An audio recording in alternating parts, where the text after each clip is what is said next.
কোনো পেজ আপনাকে নিতে হবে না। আপনি যে কোনো পেজের মধ্যে ডিজাইন করে তারপর সেটাকে আপনি আপনার প্রিন্ট করার জন্য সেই আপনি ডাইমেনশনে নিতে পারবেন, কোনো সমস্যা নেই। তো মূলত আমরা এখন ডিজাইন করব একটি ফ্লায়ার, যে কোনো ধরনের একটি ফ্লায়ার আমি ডিজাইন করে নিচ্ছি।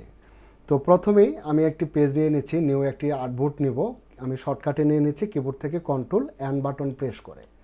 কিবোর্ড থেকে কন্ট্রোল অ্যান্ড বাটন প্রেস করার পরে এইখানে যে ডায়লগ বক্সগুলি আছে এখান থেকে আমাদের সেটিংসগুলো করতে হবে।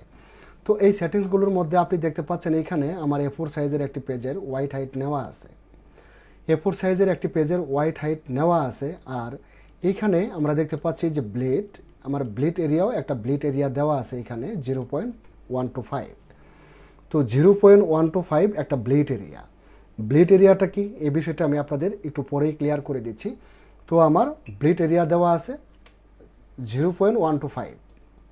আপনি কিন্তু এটা চেঞ্জ করতে পারেন, আপনি যে কোনো একটাকে চেঞ্জ করে দিলেই এখান থেকে আপনি বাকিগুলো চেঞ্জ করে নিতে পারবেন। সাপোজ আমি 125 দিয়ে দিলাম, এখানে ক্লিক করুন, সবগুলো 125 হয়ে যাবে। সরি 24, 1 ক্লিকটা পরে নেই, আমি 1 আরেকবার ক্লিক করে দিচ্ছি, 125। তার মানে 125 মানে কি 125 ইঞ্চি। আমি যে আসলে পেজটা এখানে সিলেক্ট করেছি এটা 125 হচ্ছে না। তো এখানে 0.125 এটা করে দিয়ে যদি এখানে ক্লিক করে দিই সবগুলো 0.125 হয়ে গেল। এটা আমাদের একটা ব্লেড এরিয়া। ক্রিয়েট বাটনে ক্লিক করে আমি এটাকে তৈরি করে নিচ্ছি। ক্রিয়েট বাটনে ক্লিক করার পরে দেখুন, আপনি দেখতে পাচ্ছেন যে এখানে একটি লাল বর্ডার আমরা দেখতে পাচ্ছি। আমরা মূলত A4 সাইজের একটি পেজ নিয়েছি, পেজের বাহিরে একটি ব্লেড এরিয়া আছে। ব্লেড এরিয়া বলতে এটা যখন আসলে মেশিনে যখন ব্লেড করা হবে তখন এটার জন্য আমরা একটা ব্লেড এরিয়া নিয়ে নিলাম। ব্লেড এরিয়া নেওয়ার পরে আমরা আরেকটি ট্রিম এরিয়া নেব। এখন একটি ট্রিম এরিয়া নেওয়ার জন্য ধরুন A4 সাইজের আমি একটা পেজ নেই, আমি এখান থেকে রেক্টেঙ্গেল টুলটিকে সিলেক্ট করে নিচ্ছি।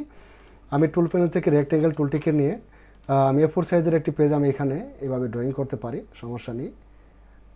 এটা করে দিলাম এবং এটার একটা স্ট্রোক কালার দেওয়া আছে, আপনারা দেখতে পাচ্ছেন যে স্ট্রোকটাকে আমি বন্ধ করে দিচ্ছি, স্ট্রোকটাকে নন করে দিলাম।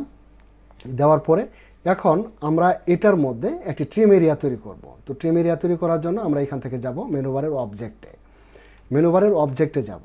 এত ভেজাল যদি আপনি না করেন সেই ক্ষেত্রে ডিরেক্ট একটা A4 সাইজের পেজের মধ্যে ব্লেড এরিয়া ট্রিম এরিয়া বাদ দিয়েও আপনি কিন্তু করতে পারেন, এত ঝামেলা করার দরকার নেই। তবে আপনি যদি 2-4-5টি ডিজাইন করে ফেলেন তখন কিন্তু আপনার একটা অভ্যস্ত হয়ে যাব যে আপনি ব্লেড এরিয়া এবং ট্রিম এরিয়া আপনার নিতে হবে, তখন এই বিষয়টা আপনার আর কঠিন মনে হবে না। তো এখান থেকে অবজেক্টে ক্লিক করুন। অবজেক্টে ক্লিক করার পরে অবজেক্ট থেকে আমি এখান থেকে পাথে ক্লিক করে দিলাম। পাথে ক্লিক করার পরে আমরা এখান থেকে অফসেট পাথ করে দেব। তো এখান থেকে আমি অফসেট পাথে ক্লিক করে দিলাম। অফসেট পাথে ক্লিক করার পরে আমরা এখানে একটি ট্রিম এরিয়ার জন্য মাইনাস 0.25 আমার একটা দেওয়া আছে। যদি আপনার এখানে না দেওয়া থাকে আপনি এখানে টাইপ করুন -0.25 হয়ে যাবে। আচ্ছা, তারপর ওকে